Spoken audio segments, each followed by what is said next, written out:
This is the network service of the Nigerian Television Authority (NTA). The President and Commander-in-Chief of the Armed Forces, Federal Republic of Nigeria, Bola Ahmed Tinubu, addresses the nation.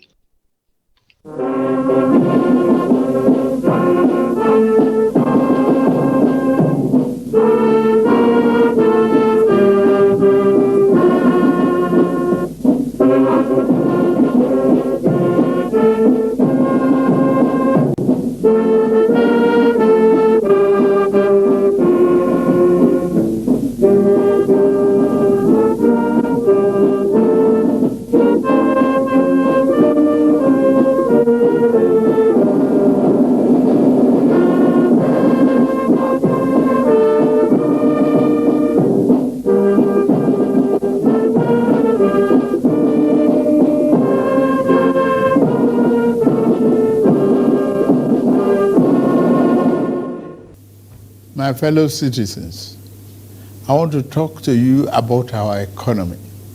It is important that you understand the reasons for the policy measures I have taken to combat the serious economic challenges this nation had long faced.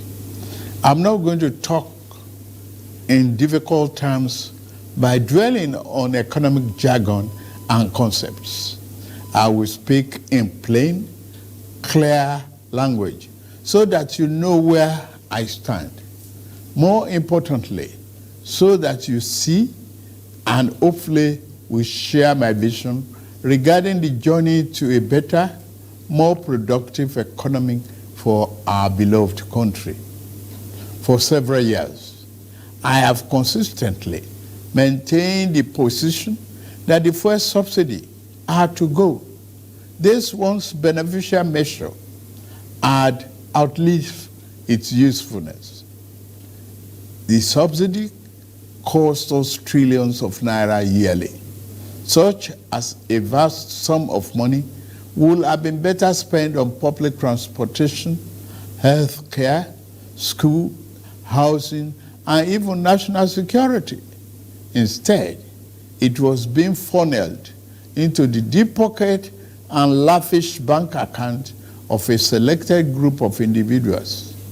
This group had amassed so much wealth and power that they became a serious threat to the fairness of our economy and the integrity of our democratic governance.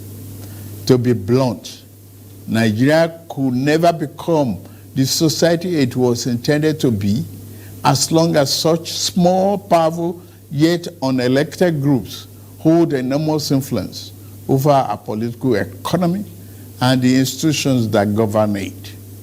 The whims of the few should never hold dominant sway over the hopes and aspirations of the many. If we are to be a democracy, the people and not the power of money must be sovereign.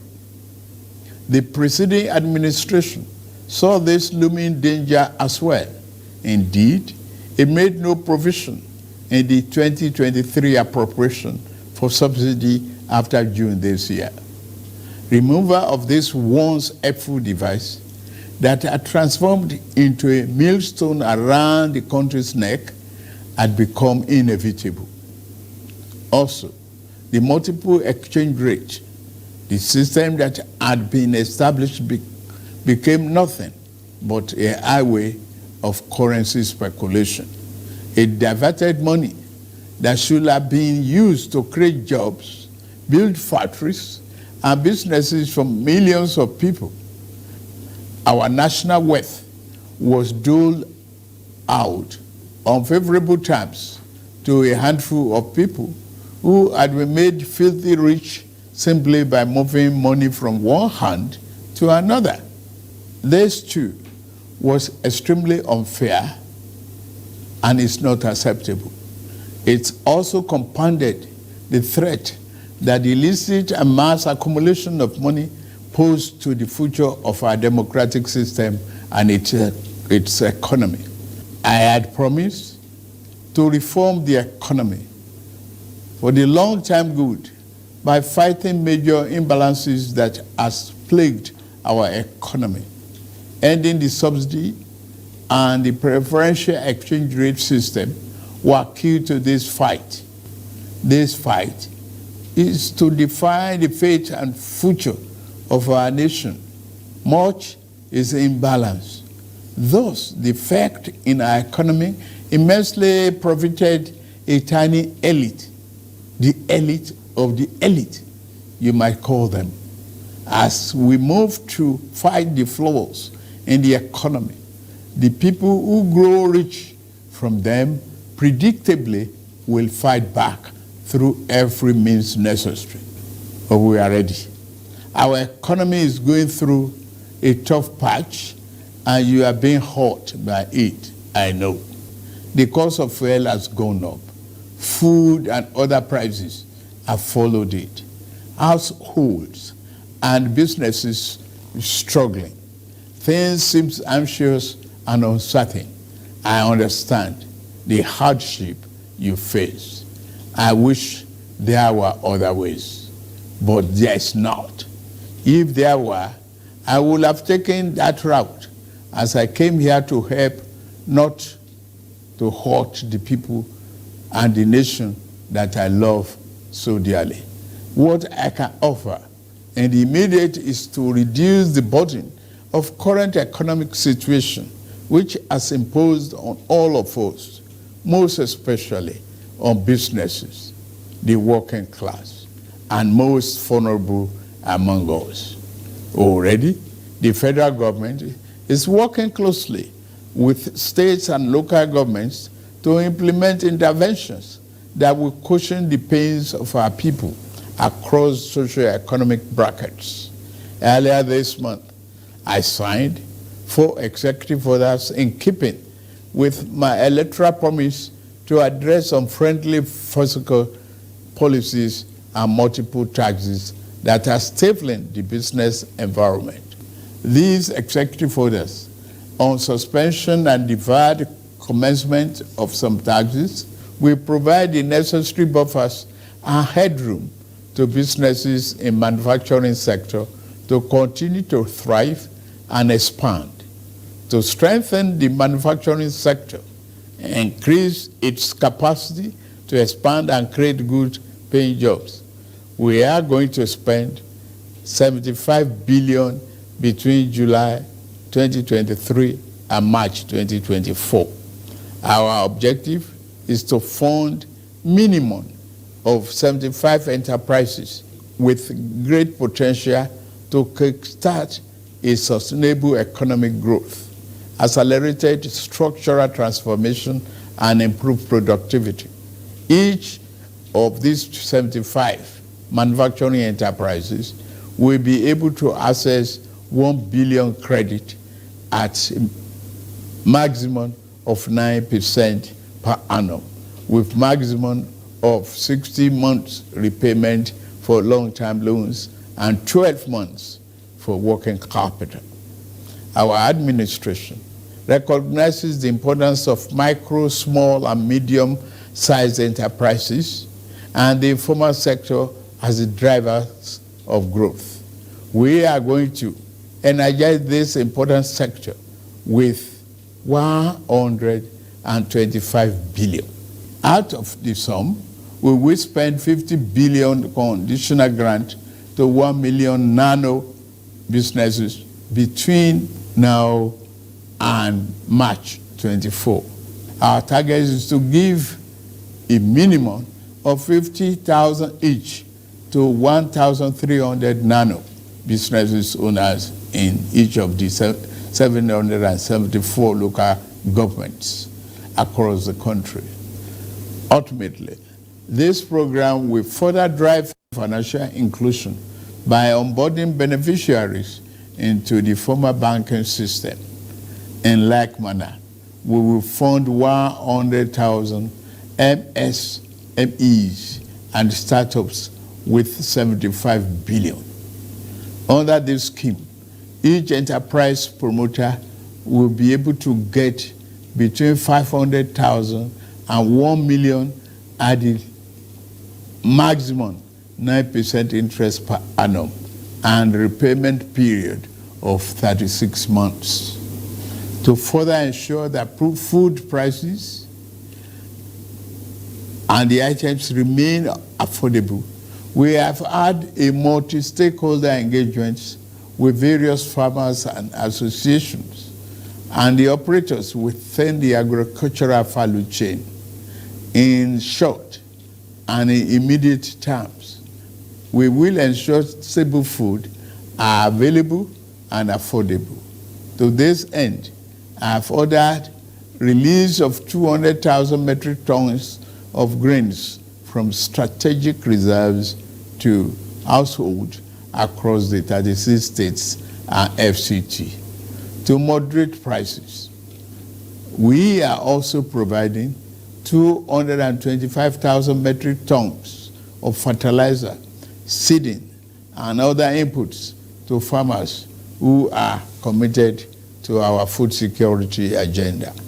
Our plan to support cultivation of 500,000 hectares of farmland and all year-round farming practice remain on course.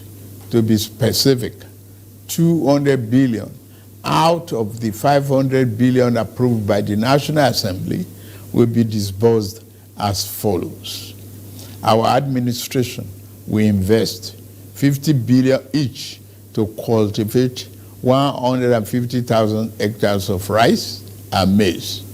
50 billion each will also be earmarked to cultivate 100,000 hectares of wheat and cassava. This expansive agricultural program will be implemented targeting small farm holders and leveraging large-scale private sector players in the agri-business with strong performance record.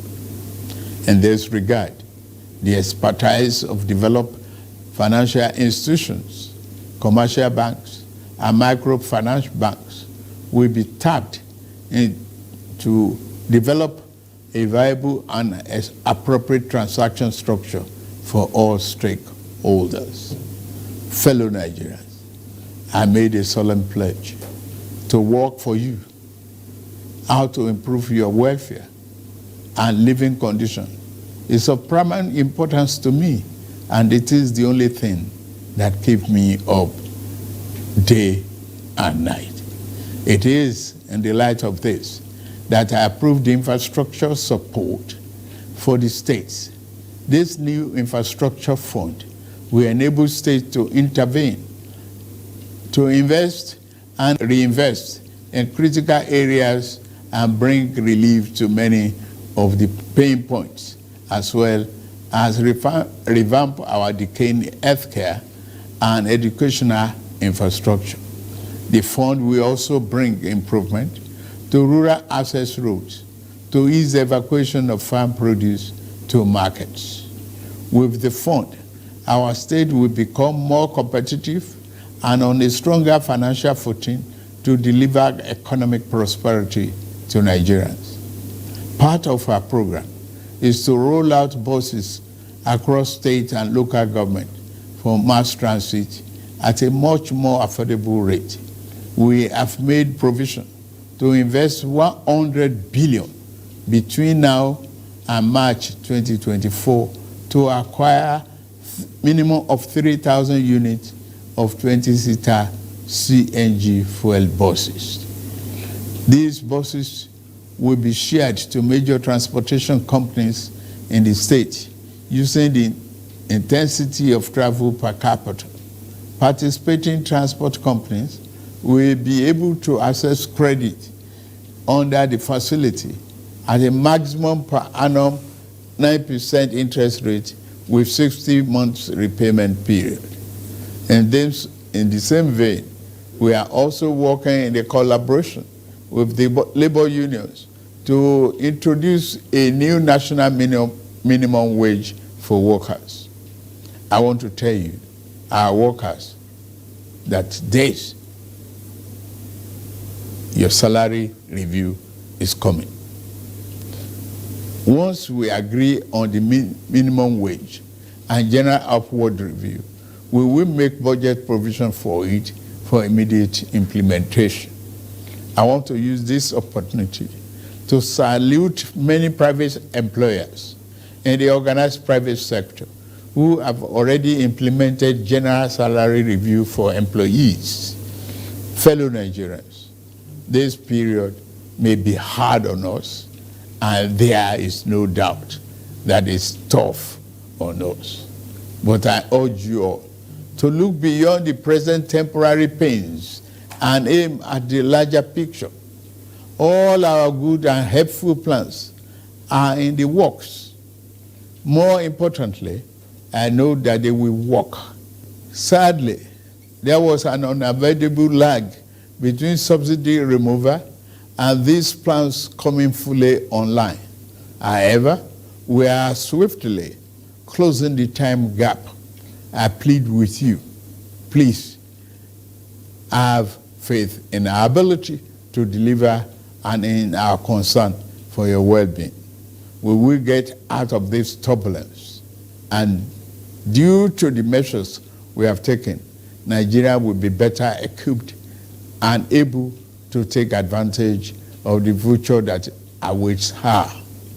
And in a little over 2 months, we have saved over 1 trillion naira that would have been squandered on the unproductive fuel subsidy, which only benefited smugglers and fraudsters.